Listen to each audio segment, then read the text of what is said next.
guys, this is Kim. I am the owner of Fifth and Harlow Salon Boutique Incorporated, and I just wanted to talk to you real quick about the wig business that you started and give you some wig tips. Basically some wig business tips. Now, you've started your wig business, everything's going well, you create custom wigs for your customers, you got people pouring in, they just want your wigs, right? So now the sales are good, you've posted your first big 10-minute blowout sale, everything's sold out. Now, life is good, you've leveled up, you can buy the things you want, you put money aside hopefully for savings and all of that stuff. Then the bummer comes. Somebody says that they don't like the product due to improper fit, or it's not what they asked for, or you get chargebacks. Somebody says there was fraud on the account, they didn't order the unit or whatever, and they posted your big sale. Okay, so you made all this money, but now somebody wants to come in and say that they don't like the unit, that it doesn't fit properly, that they didn't even make this purchase and they need their money back. So what happens? Well, the first thing you need to do regarding chargebacks is make sure that these credit card processing system you use has everything in place so that when the person signs up, they put in all their information, and all the information corresponds with the information that's on that card that they want to use. This not only helps them as the customer, but it helps you when you need something to go back to refer to, like, hey, you put in everything, this all corresponds, we're good to go. And that way, if there's any chargebacks or any fraudulent activity, you can go back and trace it, and then you're more apt to retain the money that you had to spend out for the product that you made.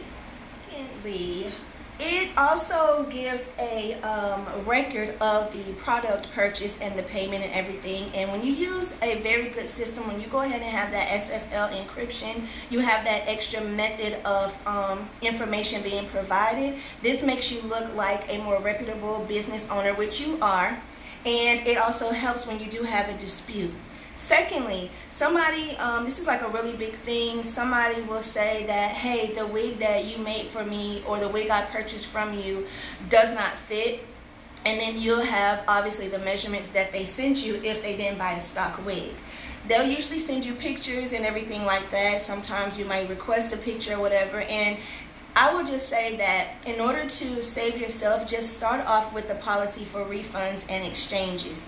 You can set that up in your system as an FAQ and as a refund and exchange section.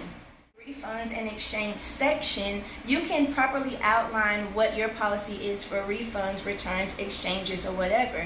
But when you're dealing with products like wigs and bundles, these things are goes into more of a sanitation issue, and it's also a big loss in inventory when you have to do a lot of refunds. And people are allowed to return, or something like that. The best thing that you can do, because you don't know how they measured their head, like I'm wearing my hair in a ponytail right now. When you measure it, you're supposed to go around the back, all the way around here to around here. That's your circumference. Okay, it's around here, right? But anything could be off. You could have put the tape over your ears. You could have risen up the thing in the back, and you don't know that. So when you send out your measurement to the vendor or to the person that's selling the wig, that's the only thing that we as the manufacturer, the vendor, the creator, the designer, the hairstylist, or whomever you're purchasing your custom wigs from, that's all we have to go on. So unless you are actually there with us, we measure your head or we have a mold of your head, we do not still have an accurate, like a precise measurement of your head. These things are simply best estimations. When you have a best estimate of something, you can only turn out a product that goes with the thing that the person sent you. That being said, businesses such as myself and other people who make wigs, we want the customer to be happy, and we do want you to have a great experience. So we have to try to meet each other in the middle.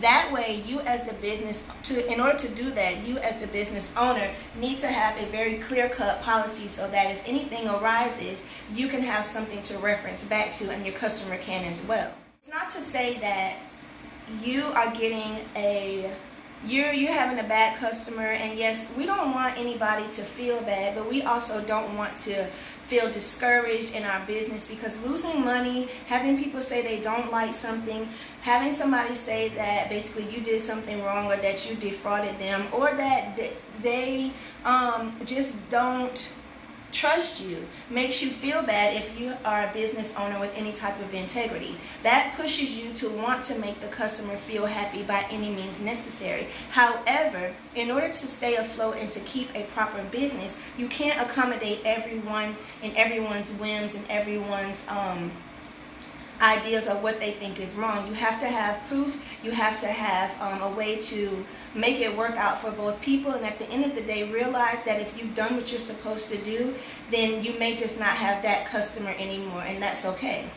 The thing is, in business, you can't make everybody happy. You started a business in order to do something that you love, in order to turn out a great product or a service, in order to serve customers that need these products and or services, and you want the whole entire experience to be great, but you also are doing it for a profit.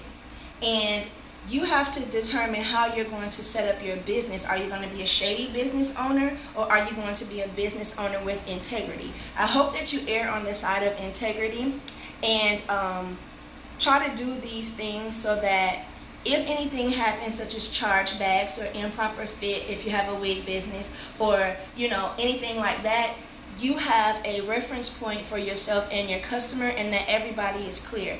You have to keep a paper trail, and you have to have notes and points so that when people look at it, they can read it clearly and understand. Keep you, I don't want to hold you, but what I do want you to know is that you have started a great thing. Don't get discouraged. Don't let that stop you. Make sure that you put in all the effort that you can in order to make your business a success. If for some reason you decide you don't want to do it anymore, don't let it be because you let that bad customer get to you and cause you to not live out your dream. If you leave it knowing that you did everything humanly possible to make your business a success, and that you left on your own terms, and that you did, like I said, everything that you were supposed to do on the business end and on the human end to make your business a success. Leave on your own terms and hopefully with a great profit. I hope that you guys enjoyed this video. Drop some comments below to let me know what you thought. I want to, keep you, I don't want to hold you, but what I do want you to know is that you have started a great thing. Don't get discouraged. Don't let that stop you. Make sure that you put in all the effort that you can in order to make your business a success. If for some reason you decide you don't want to do it anymore, don't let it be because you, let that bad customer get to you and cause you to not live out your dream.